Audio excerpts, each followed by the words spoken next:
Hello everyone and welcome हमारे इस video में। तो आज आपको थोड़ी सी एक अलग चीज़ से इंट्रोडक्शन हम कराएंगे और वो है हमारा बीआईपी सेंसर।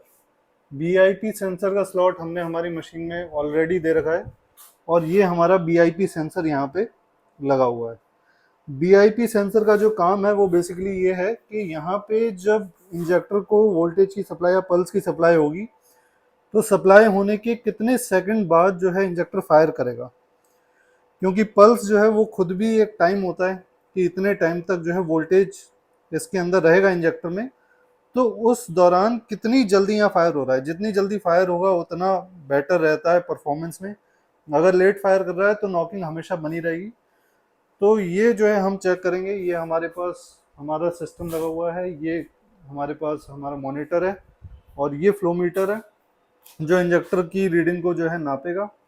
और यहाँ पे हमने चैम्बर में ये आपका BIP sensor response time sensor लगा रखा है। ये high pressure pipe rail pump.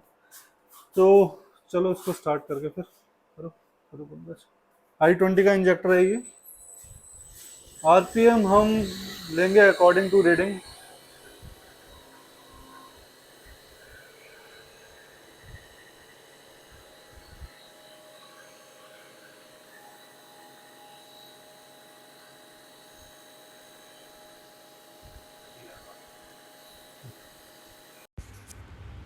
ये यहाँ पे आप देख सकते हो, ये रेल का प्रेशर है। अभी 100 मेगापास्कल यानी 1000 बार डेवलप हो जाएगा।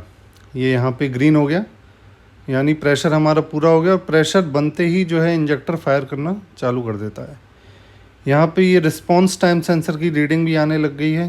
385 390 माइक्रो सेकेंड रिस्पांस टाइम है इसका। माइक्रो सेकेंड्स में नाप रहे हैं, 1 सेकंड का छठा हिस्सा।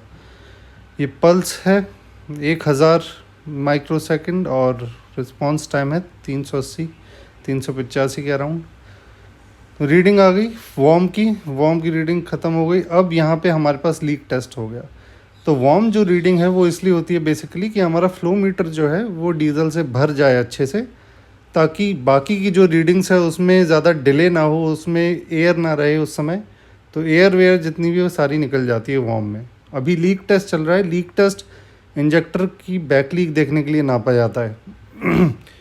तो ये भी हमारी ओके है। अब बैक लीक फुल जो आपका 1600 बार पे है वो हम देखेंगे कितना आ रहा है। और रिस्पांस टाइम जो है वो बिल्कुल एक्यूरेट होना चाहिए यहाँ पे भी। अच्छा, रिस्पांस टाइम का जो एक फॉर्मूला बेसिकली क्या है कि 4 अगर इंजेक्टर हैं तो हर रीडिंग पे जो एक रिस्पांस टाइम मिल रहा है हमें अलग, तो बहुत ज़्यादा वेरिएशन नहीं होना चाहिए किन्हीं भी 2 इंजेक्टर में। कि पहला इंजेक्टर का वीएल पे जो आपका रिस्पांस टाइम है वो 400 के अराउंड है, दूसरे का ऐसा ना हो कि 800 हो। तो इसका मतलब उसमें कोई दिक्कत है कि अगर 800 माइक्रो सेकंड पे है, एक का 400 पे है, तो वो 110% गाड़ी जो है नॉकिंग करेगी, क्योंकि उसकी जो फायरिंग में डिले हो रहा है वो 400 माइक्रो सेकंड का हो रहा है। और यहाँ पे इंजेक्टर की बात करें तो 400 माइक्रो सेकंड एक अच्छा खासा टाइम होता है। तो फुल लोड की भी रीडिंग हमारी आ गई है और टीएल यानी पार्शियल लोड की जो रीडिंग है वो भी हमारी आ चुकी है। हर एक उस पर रिस्पांस टाइम हम मेजर कर रहे हैं, बिल्कुल ओके आ रहा है। अभी इस समय आइडलिंग की पोजीशन है। आइडलिंग की पोजीशन पे जो है बिल्कुल कम से कम प्रेशर रहता है, लेकिन पल्स थोड़ी ज़्यादा रहती है। ये वी रीडिंग अभी चालू हो गई है। ये पायलट इंजेक्शन रीडिंग होती है। तो पायलट इंजेक्शन रीडिंग जो है आपका मेन इंजेक्शन से पहले और मेन इंजेक्शन के बाद फायर होता है इंजन में, वो पायलट इंजेक्शंस होते हैं। तो मेन यहाँ पे जो हम रिस्पांस टाइम की बात कर रहे हैं, रिस्पांस टाइम हर एक अलग अलग पैटर्न पे जो रीडिंग आ रही है, रिस्पांस टाइम की अलग अलग रीडिंग पे अलग अलग स्टेप्स पे जो रीडिंग आ रही है, वो हर जो भी 4 इंजेक्टर का सेट है, 3 इंजेक्टर का सेट है, बहुत ज़्यादा वेरिएशन उसमें नहीं होना चाहिए। 100-200 से 100-150 का जो वेरिएशन है, इतना वेरिएशन अगर आ रहा है तो इसका मतलब कुछ दिक्कत उसमें आ रही है।